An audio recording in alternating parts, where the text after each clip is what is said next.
with branding, we're building new collectives, new identities, which build up new collectives. There's a psychological surplus to any product that has a really strong brand. I think Zizek talks about this in relation to Coca-Cola. Is it not the case that the meaning gathering that's done by the Coca-Cola brand means that I'm not just drinking the fizzy liquid, I'm drinking a constellation of kind of meanings. So when you change the story around something, you change the something. What is branding to you? Giving people stories that they can tell themselves about themselves. Welcome back to another episode of Brand and Psychology by Skins Agency. Today, I'm kind of happy to have a friend of mine, as opposed to oftentimes having people who I haven't met much before. This time, I have with me James Day. James is the co-founder of Old Gold Racing. Now, for some people, this might be news, but this type of business has existed for a long time.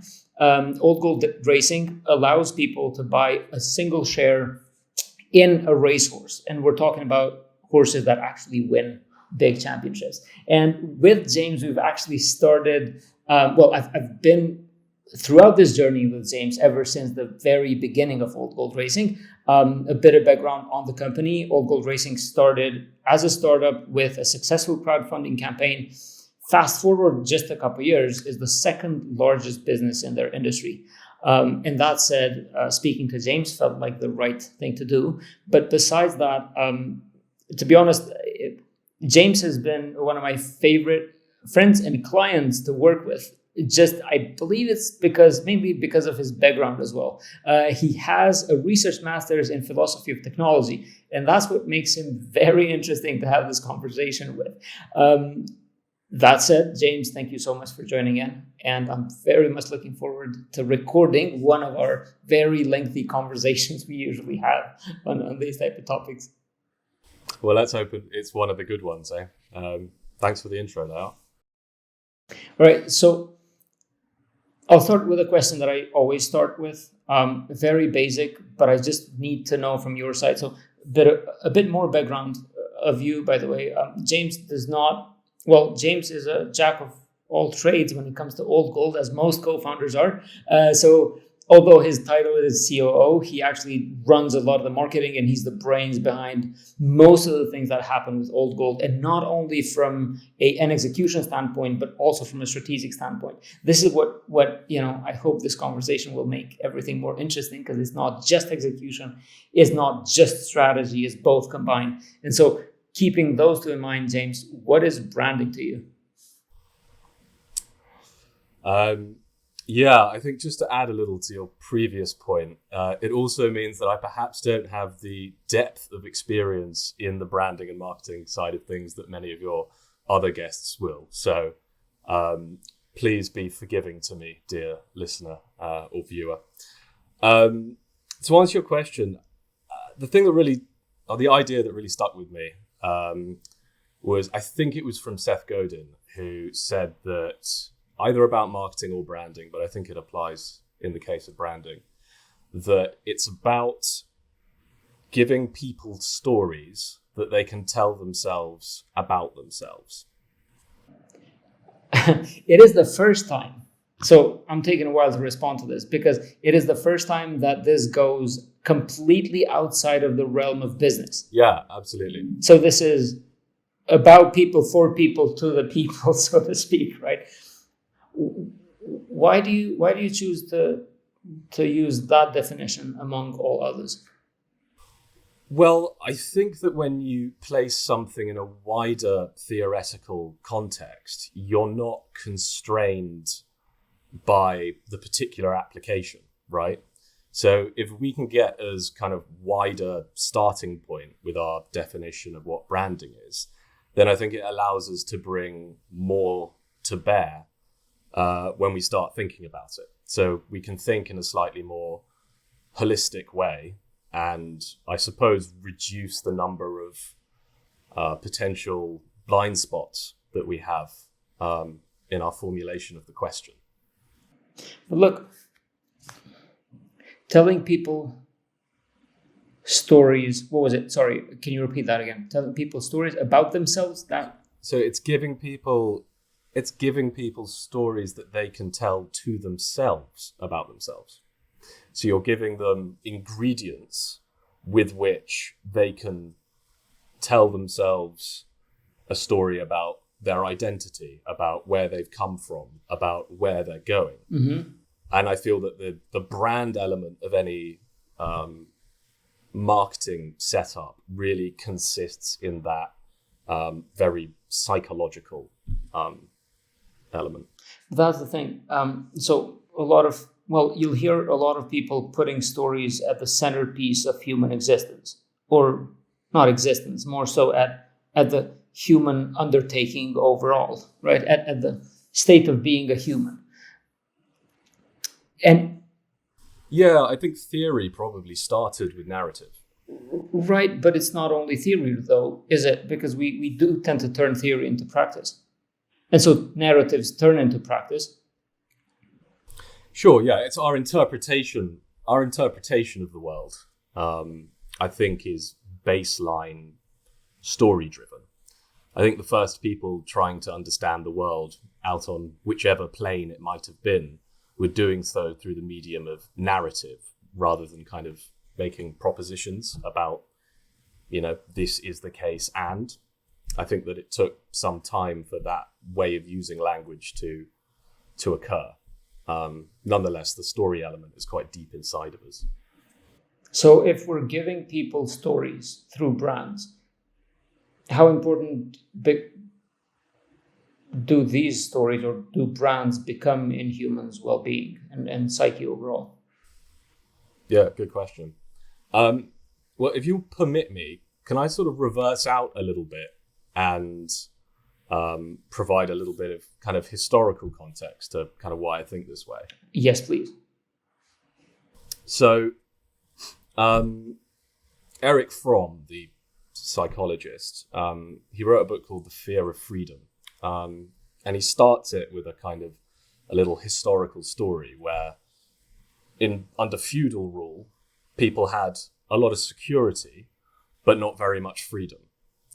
And then as mercantile economies, in Genoa and Venice started to arise, and charter towns as well, like Magdeburg, and there was a sort of loosening of the feudal chokehold on the people. People ended up, if they were capable and brave, frankly, having the ability to go and kind of write their own story, go to the city, try and get involved in this or that endeavor. In the charter towns, they would be going to perhaps universities, perhaps monasteries, perhaps guilds, trade guilds. And so what you were seeing for the first time, perhaps, and this is reflected in, Renaissance humanism, is the individual preceding the collective. All of a sudden, the community in which I grew doesn't just give me these pieces of identity and this sense of belonging. The logic of markets, and obviously this is just extended into late stage capitalism where we are now, is to kind of atomize human beings as individual economic units. Not to sound like too much of a neo-Marxist, but I do think a lot of their diagnostics are correct, even if their prognostics are sometimes questionable.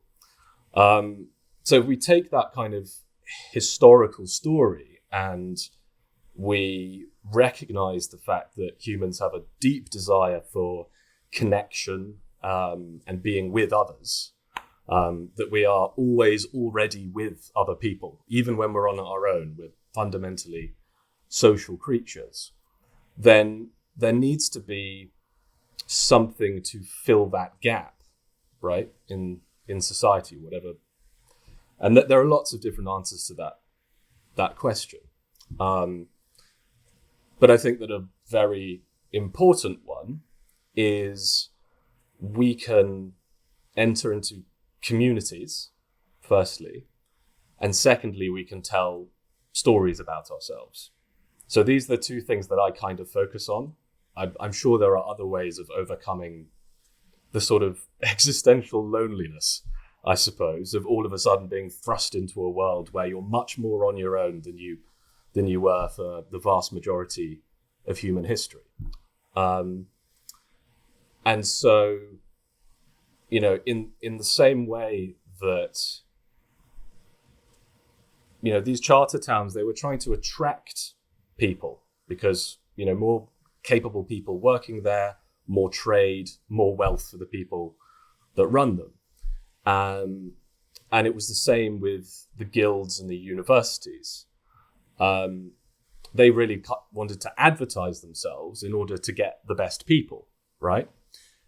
And on the other side, those people were being brought into a community and were able to define themselves. You know, they're no longer John from some rural backland somewhere in the middle of the Holy Roman Empire.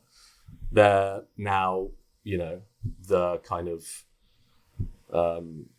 part of a group of people doing excellent goldsmith work in Magdeburg. Like it's a very significant change in how we understand ourselves, right? So in the same way as that, I think that people need this kind of psychological nourishment and community and a sense of belonging, and that to a large degree that is currently being performed by brands. All right. So if I understand your point correctly, then in a way we're talking about brands substituting the previous role of society. Or community, more so, of the collective, right? Yeah, I think so. At least of the meaning-making structures of earlier societies, yeah. Right. So we're practically, with branding, we're building new collectives, new identities, which build up new collectives, which previously have existed, say, in families or something like that. Is that more or less how I could bring that about? Yeah, I think that is a pretty good approximation of what I'm trying and probably failing terribly to say. But not at all. I wouldn't say so. What I'm trying to get to is I'm trying to see, because look, a couple of episodes ago, I talked to an influencer marketing company guy, and he brought me one of the sentences that I love most so far. Like I had never heard this before, and he said, "Marketing is the God, what was it? I lost it for a second. Marketing is the not proliferation. Marketing is the anyway. Let's call it proliferation for now. So marketing is the proliferation of desire at scale." Now, that is different from branding, for sure. So there's a difference between marketing and branding. But nonetheless, I put that into a parallel with, if marketing is the, call it for this moment, proliferation of desire at scale, and then the core Buddhist term is all suffering derives from desire, then if brands play into that role of building these desires, then everything we're doing is evil. Whereas what I'm hearing from you, and that's why I wanted to bring that into a sentence, because what I'm hearing from you is, although we're talking about branding and not marketing, which certainly are different, but you're talking about new identities as a substitute of the previous society identities that have existed. And that changes a lot the idea behind what we're building with these brands. Yeah, so I think perhaps the way that we marry those two ideas is that, okay, you're proliferating desire at scale, but not to be too kind of psychoanalytic about it, but humans already have libidinal drives. You know, we already have psychological drives of particular sorts, and those are shaped by our environment and our upbringing. And we, to some degree, have a choice over how that raw desire is channeled. So I would say that it's not creating desire at scale, it's kind of making a pitch for the desire that you already have inside you to go in this direction. It's saying you should desire this thing. It's not saying I'm creating a new desire. The desire is already there. It's channeling it. Is it though? Because look, I mean, I would argue that we've been more we're becoming more dopamine addicted than we ever were. And that is actually, building up on desires. So desires exist by default, but you can either sort of feed them or not feed them.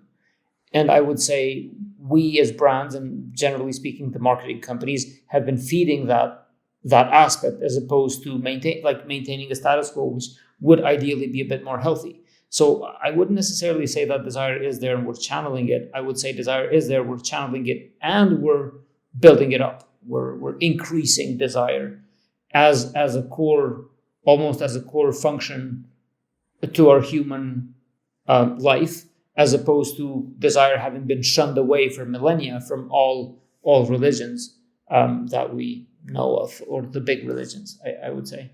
Or am I wrong in saying that? I see what you mean. I suppose what you could say is that there's a certain level of energy, right, that a human has. And are we creating lots and lots of desires through, modern marketing?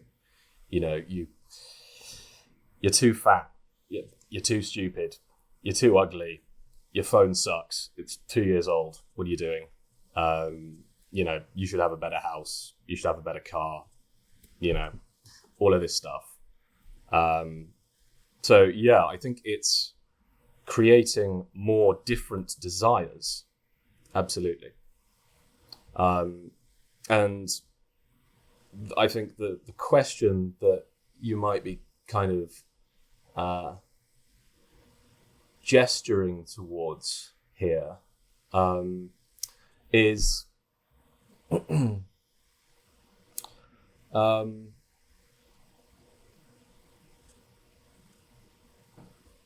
well, don't we have a certain degree of responsibility as people, let alone as business leaders, to ensure that the desire that we're suggesting people have is one that's actually going to nourish them? Like, call me a little bit anti-Buddhist here, but desire isn't bad, right? There are plenty of things that you can desire that are good, that are nourishing, that move you and your collective forward. I think the problem is bullshit, right? People caring about bullshit. And, if you're a marketer and you look in your heart of hearts and you say, actually, I'm trying to get people to care about bullshit, then, But who decides what's bullshit, though? Like, look, I would say our value structure has kind of shattered. Now, to your initial point, you could easily argue that has been happening since that age of pre-industrial era, right? Or maybe it never existed and we over-romanticize the idea of a value structure. That's also up for debate. But my question is, like, who decides what is a good desire to have? Someone can say you need a better car. Someone can say that's bullshit. Someone can say you need to be skinny. Someone can say that's bullshit. Who decides? How do we decide? What society are we building as marketers if we are the ones building the stories around people, which are absolutely fundamental to human well-being, I'd say? Well, I think firstly, it's important to note that there are some modes of desire that are just obviously not helpful, right? So we can put all of those in the bin immediately.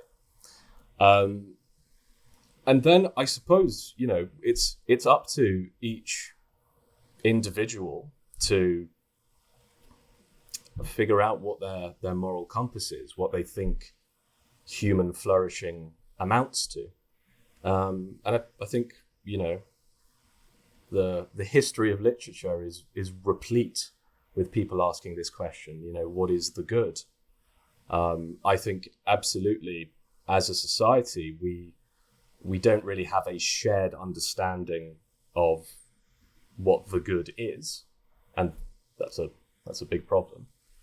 But as individuals making decisions that have ethical ramifications, I think it's just incumbent upon us to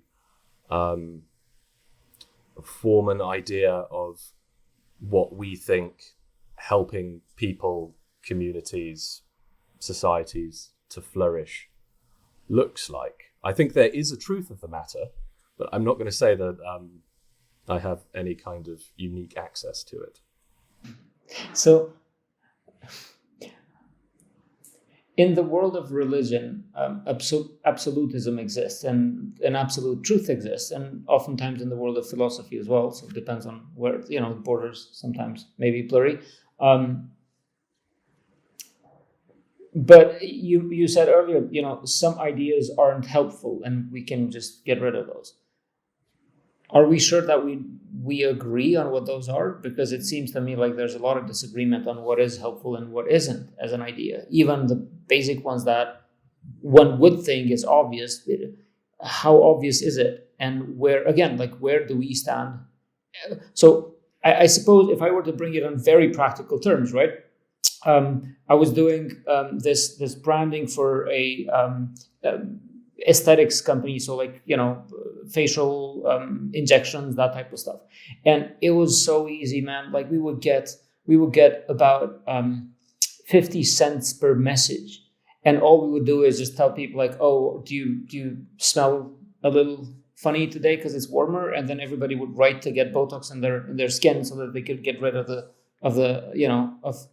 sweat, right? Now, one could say that's arguably and easily a bad thing. The others would say absolutely not. And so how, I was in the middle of that. Now, personally, I've stopped. Like I've literally said, I won't deal with that type of business, including political organizations or religious organizations, for the same reasons, because I do not understand the extent of the effect that they have in humans' life. Not that I do for the rest, but it's sometimes a little easier to work with some products that you buy and don't, like you want and you don't want, but they don't interfere with your direct well-being.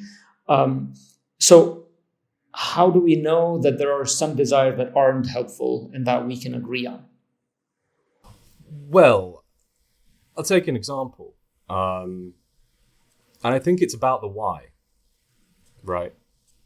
Are you convincing someone that they absolutely must go to the gym because they're worthless and looking excellent is really important, and that they should care primarily about how they look, and if they make those physical changes, then they'll be more comfortable with themselves? Or are you saying that physical fitness is a kind of a way of strengthening your mind, strengthening your body, so that you're able to overcome challenges? It's about proving things to yourself. These are very different things. And so this is why the story is important, going back to the initial definition. What story are you telling? It's not necessarily about the product that you're marketing, but rather the motivations that you're using in order to get people to purchase it. Are they motivations that should be watered? Or are they motivations that ideally wouldn't be part of the individual's psyche in the first place? So let's sell things, and let's get great product and service out there. But I think it's really important to make sure that the motivations you're tapping into are ones that are good at the end of the day, because, acting on a motivation, it's like going to the gym. The more you act on that motivation, the stronger that muscle gets. So this is the delineation that I'd make. Yeah. So that's actually very interesting to me. Interesting for the fact, so I've had this other conversation with another marketer or brand guy, and he just worked with a sort of shaving kit company that was about to fail. And he said, look, all we did was we switched all the marketing around and we said, this is a shaving product for transgender people. And then, the business boomed. And I continued from that moment. I've continuously had this conversation with myself as to, product hasn't changed much. They changed the story all of a sudden. There's all this thing. And again, going back to desires and going back to identities, are we pushing on politics about identities because we need to sell more products, right? But now,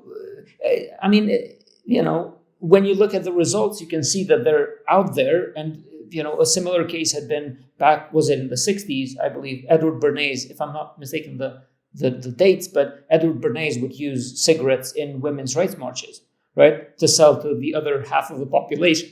And so was that for women's rights or was that to sell more products, right? And again, that identity politics played in directly in the role of branding and marketing. But to this degree of intent, I've been getting this answer of intent very often, right? The why at the end of it.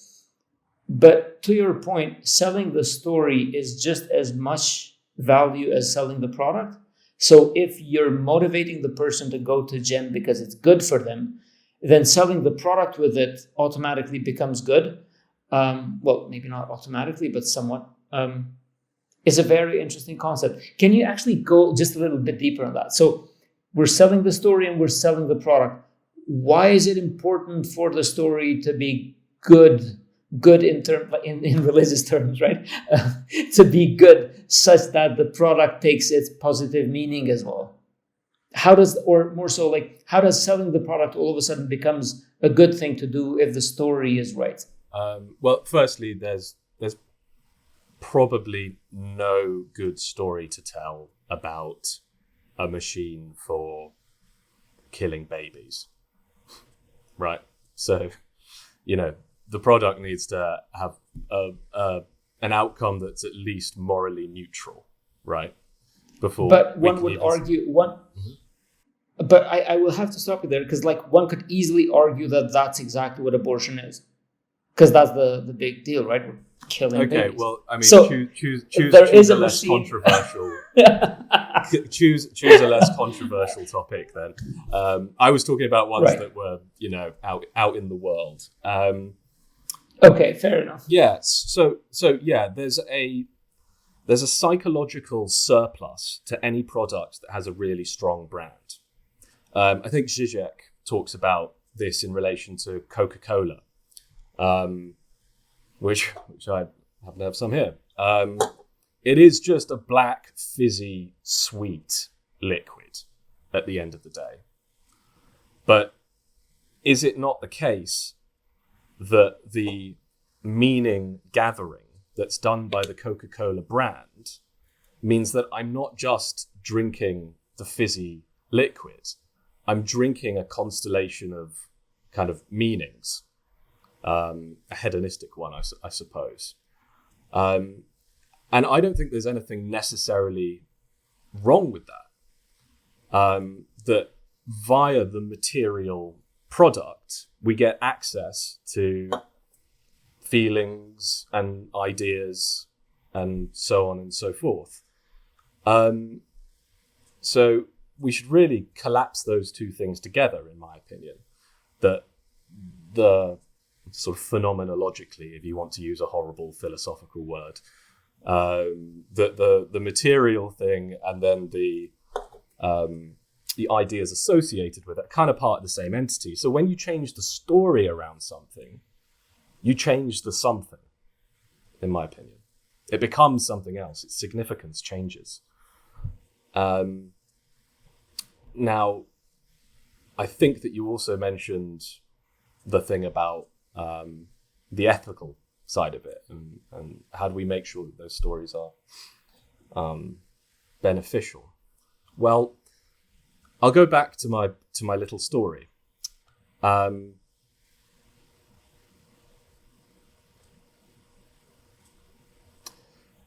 People find themselves alienated in this day and age, right? They then become open to finding the things they're missing, the meaning that might nourish them. Once they become open to finding new ideas, they'll start seeking them. And once they've found them, those can become a vehicle to self-actualize. Right. So you'll find this, I mean, particularly with cults, right? Let's use an unethical example. Exactly. Because that's more fun. That's exactly where I was getting. So, yeah. Absolutely. That's exactly what I was getting. Yeah. Okay, do that. Exactly that. So in the cult, the person feel rejected by society. They feel like something's missing their whole lives. They're then open. They're looking for something to give them that meaning. And then when someone steps in and feeds them a whole pile of horse shit, they love it because it gives them the emotional nourishment. And there's an incredible amount of critical thinking that just goes straight out the window, right? And then, they become very malleable and susceptible to manipulation, and we end up with a nasty, horrible cult, right? But now let's go back to the beginning.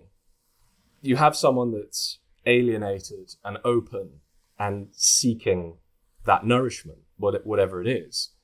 And what we present to them isn't a satanic death cult, right? It's like a community of like-minded people who all have the same weird interest. And that community is presented through a brand, through certain ideas, and through certain behaviors. And then they belong in there. The slightly paradoxical thing is that we become more ourselves once we join a group, if it's the right group.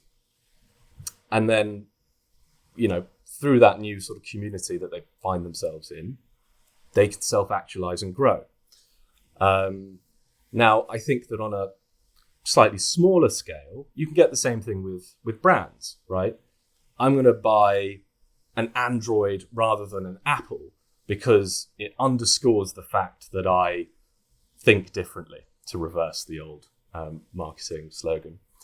And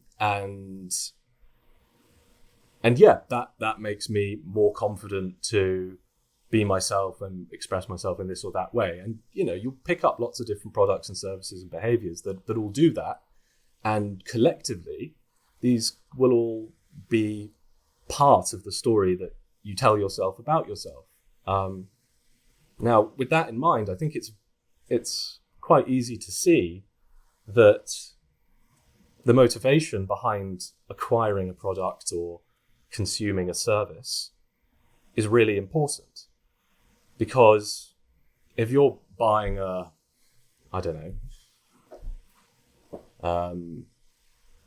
if you're getting a pentagram tattoo on your chest because it makes you feel more you and affirms your opinion that everyone is worthless, that's not psychological baggage that we want to be attached to the physical thing, is it?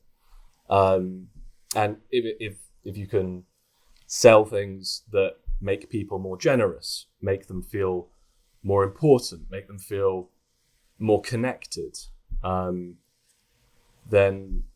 I think that's what we'd all like to aim for. Did I manage to attach the weird little history story to the Coke can? I believe so, but I want to go with this one step further. So when I introduced you, I said, look, this is the guy that has the theory attached to his practice. And so I want to go to Old Gold Racing right now. Because, look, we've been working for years to build a community in Old Gold Racing. I believe to a certain degree, you've definitely managed to build a really good community. I've looked at the posts, I've looked at the way that people actually behave in the community, and it's incredible to see. And we talk a lot about how people in our community, in the Old Gold community, are connected not only to the idea of the sport, but more so to the almost like there's this sense of anthropomorphization of the horses themselves, but then there's also this strong bond that's being created from horse owners. And to your point that a group identity can support self-actualization. How do you see that? First of all, how have you built that? If I were to start a business from scratch, how have you built a community like that in Old Gold that is, insofar as I've been able to see, very positive in its behavior and its meaningfulness? And also, how do you see these people moving one step further towards their self-actualization through the group? Sure. Well, first of all, I don't want to psychoanalyze or be condescending about our customer base because they're people that I respect. So I'm going to have to speak in generalities here a little bit. For a lot of our customer base is people who are in their second youth. So perhaps their dependents are either, deceased or in a home or at university and going out into the world. And they are at a point where they don't really care too much about additional material acquisition, getting more stuff.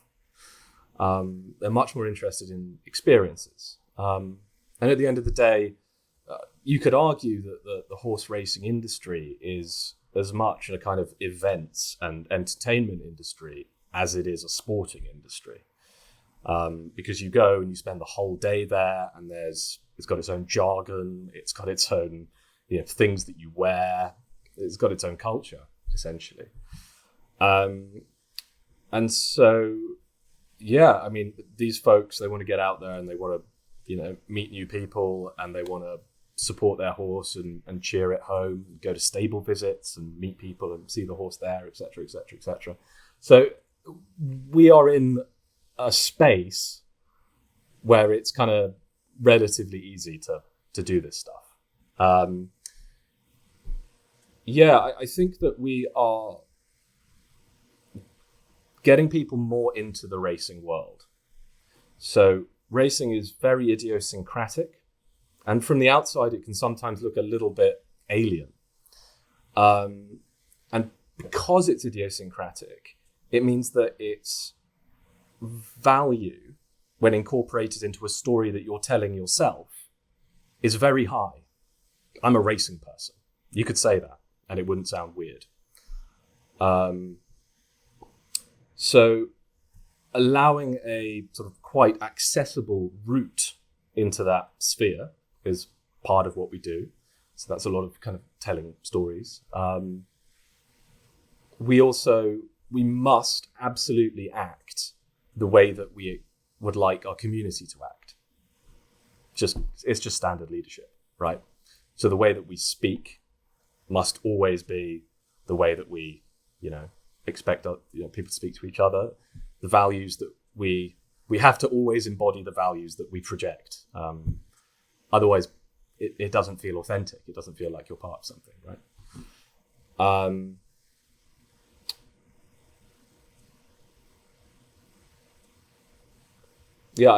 I'd start with those two things. My brain will get going on this topic, and I'll remember a few other bits and bobs. And it's also this is important. When we say that we are something or that we belong to a group, we're not just making a positive statement, we're making a negative statement too. If the statement is meaningful, you're saying, I'm not that. I'm not that. So as a strategist or a consultant or a business leader, you have to be prepared to do the slightly scary thing of saying, we're not selling to those people, right? Because I'm not going to say that you need an enemy. That's probably a little bit too much, but you need a clear idea of who this is not for, right? So we're quite clear that this is not for people who are just looking to make money off of prize money, who don't really care about the horses and their stories, and who basically see horse racing as a vehicle for their gambling. Not that I have anything wrong ethically with gambling. It's just this is much more a case of going on the journey with the horse and with other people and seeing where it goes and kind of doing it with generosity of spirit and meeting new people and having a good time for what should feel like a ridiculously low price. So we will ask people, we will refund people and ask them to leave. If we don't feel we've done it lots and lots of times. That's fine. Like, this isn't for you. Cool. Adios. Have a good one. But it's very hard for me to try to bring together everything that you've said, because in all the answers it seems like the best course forward is in the middle of all extremes, but the extremes have to exist constantly in the journey. So to make a point to what I'm trying to allude here is, we're building identities. The second that you build identities, an identity is something that you are, and then something that you're not. The moment you have something that you're not, you're helping others to build identities as a marketer. Right. I think that's important. You're not doing the building. They are. Sorry. Exactly. Right. So no, that's actually that's very good. So also because I want to get to the aspect of politics, and this, I believe, very much ties with that. Right. So, okay. So we're trying to build brands that will scale globally. That's our goal, or globally, or whatever it is. We want to build successful brands. The brand means that it is an identity to the individual that buys into the brand, right? The story that they buy into. By buying into that story, they will realize that they are something and they're not something else. By not being something else, there have to be a certain idea of what an enemy looks like, even if that's a big word, but I'm putting it out there because as we keep building these, we're building more on extremes, and extremes. But somewhere in the middle is where I believe you're alluding to building the brand, where all of these extreme forces exist, but we need to navigate the space in between. That seems like the brand builder needs to be a prophet. Is that the burden we have to carry? Well, I mean, this is, put it this way. If you run a game theoretic experiment, yeah, and this is something that Machiavelli noticed famously. If you have one player who is constrained in the actions that they can commit, i.e., let's say that means an ethical code, versus a player that is completely unconstrained, if you run that game enough times, the one that is completely unconstrained will win, right? That's if that's repeat games, but not with the same players. That's important, and these are finite games. So, yeah, if you're going to say that you have particular duties, particular things to avoid, things that you won't do, by definition, you're limiting your range of action. We should be very, very impressed by people that achieve incredible things within self-imposed constraints, shouldn't we? Because they're amazing, because they've managed to execute within those fine margins. So if your question is, it seems that what I'm saying makes life harder to sell stuff. Yes, yeah, it does. But how do we get ourselves in the right place for that? So, okay, I'm going to throw something again at you personally in this case. But oh God, yeah, I know, right? But I have to because look, to be honest, I've been marveling at what you've built with Old Gold for way too long from afar. Despite our conversations and oftentimes, pushes and all of those challenges, I do marvel at it with great admiration, because despite it, precisely for the fact that you kind of mentioned, despite the fact that it can go directly towards betting, and that for me, like, desire proliferating direction, in fact, you've been able to pull into a community-based direction. And when I see people and your customers, it's a treat, man. It's a treat. It's something that, it doesn't feel like us and them. There's no us and them. It's like we all kind of won. Or if the horse lost, everybody lost. And it's about everyone at the same time. And looking at this conversation and knowing a bit about you, it feels like for that to have happened, there needed to be someone who actually had their values, their internal personal values, very well developed. And I don't mean only on paper. I mean very much enact them on a daily basis. And we've both been at tough situations where those values have actually had to be pushed to the boundaries. And I've seen you there. And how does one go about?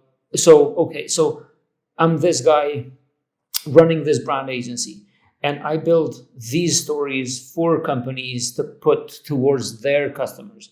How do I do that? How do I do that in a way that I end up with the result that you've ended with? Oh God. Well, I mean, firstly, we always need to be humble enough to understand the role that chaos plays in all of this. So it's very difficult to know whether one's character traits, whether you've succeeded because of them or in spite of them. It's very difficult to unravel that, right? But I would say, I was a big fan of what's the book called? Just looking at my shelf behind me. Oh, Competing Against Luck, which I think is Clayton Christensen. And in it, he kind of expounds jobs to be done. This is going to test my memory a little bit, so forgive me any Christensen acolytes learning when I screw this up.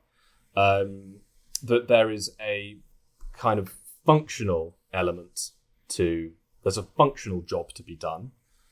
There are social jobs to be done, and there are emotional jobs to be done, right?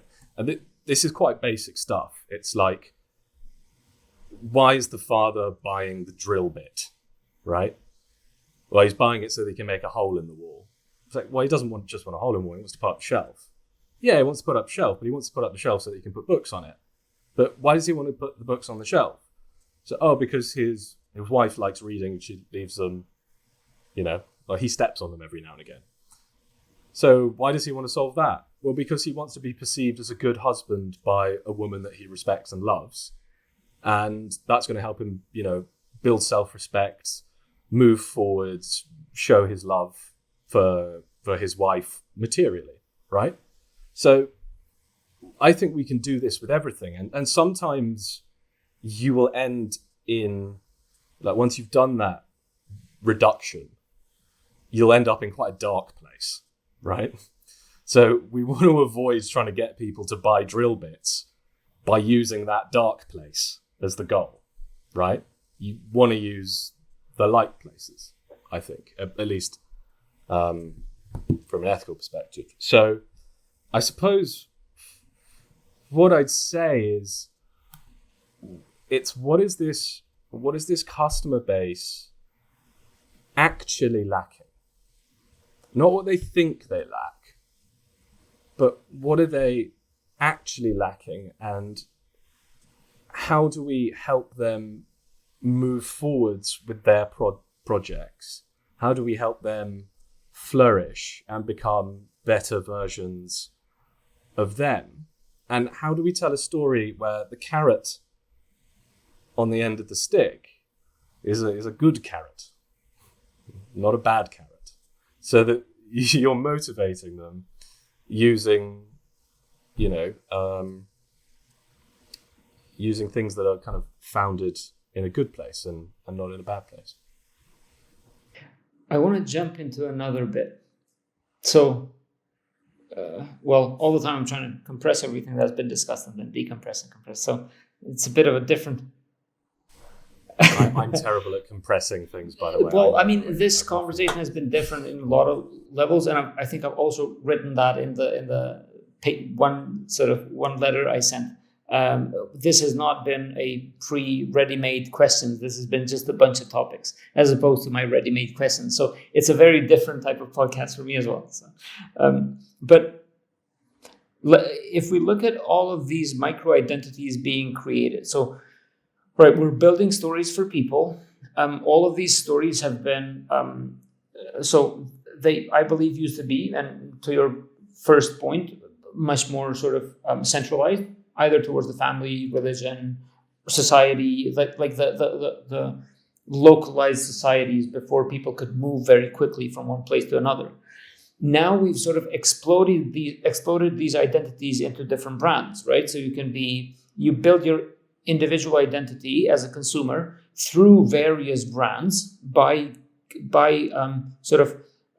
bringing all of these stories from each of these brands within you to build one story of your life as to who you are. Now, how does all of this explosion of stories, or to use the term, which is I don't think is the right term here at all, but the democratization of stories, at a macro level, how does that play into politics, and how does politics play into branding, right? Because then politics builds that overarching story that roughly 50% of the democratic societies would fall under, right? Yeah, sure. Well, I think firstly it's kind of important to point to what Kierkegaard would, I think, call the dizziness of freedom. Kind of in a postmodern context where you're not given a grand narrative, you're not given a meaning structure, and it can be pretty mind-boggling picking one. Like, the idea of picking seems a strange and arbitrary thing to do when you're talking about an actual value structure, right? So yeah, the kind of predicament that we found ourselves in is one where you either have to be just kind of naturally drawn to a particular way of thinking and feeling, or you need to put in quite a lot of work to get there. And probably preceding the work was quite a good deal of melancholy and ennui. I think that going back to that, we no longer have that grand master narrative in our societies, do we? Like, communism was a complete failure, as was the fascist project. Christendom dissolved. Even the kind of neoliberal dream was horribly marred by the lies that were told by the likes of kind of Bush and Blair around Iraq. It was, I think, filmmaker Curtis, I think it is. He said, we no longer talk about the power of dreams. It's more like the fear of nightmares. So the terrorist threat, the ecological threat, insidious, institutionalized racism, etc. And, those things undoubtedly have large grains of truth in them, for sure. But what's missing is a positive element. Not what we run away from, but what are we running to? Like, guys, what are we doing here? Like, what are we trying to build? If you had a company where it was just, you led your team being like, we got to avoid that, we got to avoid that, and we got to avoid that, they'd be like miserable, paranoid, and completely unfulfilled, right? So it's like, where are we going? That's how you get people excited. And that's why there was so much fervor after the kind of death of God, around, all of a sudden something moved into the space that God had vacated, and it ended up not working very well. Let's put it that way. So yeah, we lack a shared understanding of where we're going in a positive sense. Now, relating that back to brands and so on, well, you can either capitalize on the divisiveness that causes and sell your stuff that way. But I would argue that that's probably not an optimal thing to do from a kind of ethical perspective. On the flip side, perhaps, and I'm just riffing here, brands have a role to play in setting out little stories and small visions for how the world can be. And that rather than it coming from, the papacy and then just being flushed down, it's actually a bottom-up exercise. And that ends through this collage of different brands, starts to emerge a kind of clearer picture of a vision of the future that we might be able to, if not all agree on. We're not going to all agree on it, let's be honest. At least a large enough portion can agree on that we don't feel quite so ruddy. So I will argue that I did start this conversation with precisely where we are with the world, what is wrong, everything that's wrong. And I think we're ending on a note to, brands are not the end of the world. They might just be the grassroots model to the new vision of the world. Yeah. I did not... I think they might be an important part of the picture. Yeah. I don't think they'll do it all. They won't do it all themselves. But given their reach and given their power, I would be stunned if they weren't part of the solution. Well, I did not expect to have such a positive ending to this conversation. I will add one last question, though, that I usually ask, and I'm sure you'll have a lot to share here. But I'd love to know some of the either podcast, books, anything really cool to read about these things that viewers might want to look at. Right. So I think podcasts and websites, I'm probably not going to be offering anything particularly interesting to people. From the books angle, just running back through our conversation, I'll just reel off a few titles.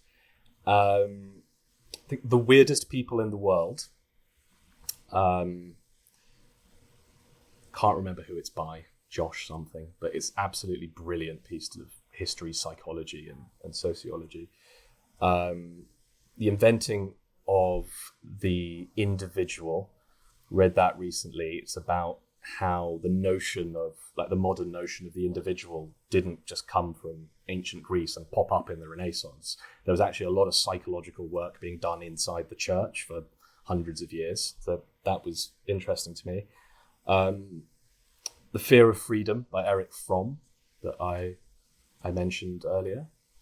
Obviously, the first person I mentioned was probably Seth Godin. And when it comes to theorizing about marketing, I don't really think you have to look much further. I think he's really brilliant. His books are sort of very easy to read, but you can smell that he's done, some proper theoretical work underneath it. And honestly, I could go on, but perhaps I'll send you an email after this with a short list of things, and you can pop it in the show notes or whatever. That actually sounds good. I should probably be starting a whole document to share with everyone, because now I'm building a list of interesting sort of resources. Tim Ferriss does that. There's a podcast if you right. listen to it. The Tim Ferriss Show, obviously. Yeah, it's great. Yeah. Cool. Well, James, thank you so much for this conversation. To be honest, it's been definitely one of the best conversations I've had. But then again, me and you have had a lot of conversations, so I'm not surprised. But I really, really appreciate your time and really appreciate the information you brought today. Also, it's been a while that I've been struggling with some of these issues, and we haven't had the chance to talk because you're all the way in the UK now. So it's been really good having these on the table back. Yeah, man. Thanks very much for having me. It's been fun. All right. Thank you. And for everyone out there listening, thank you so much for taking the time to walk with us through this conversation. Feel free to, follow, share, whatever is out there in the buttons around us.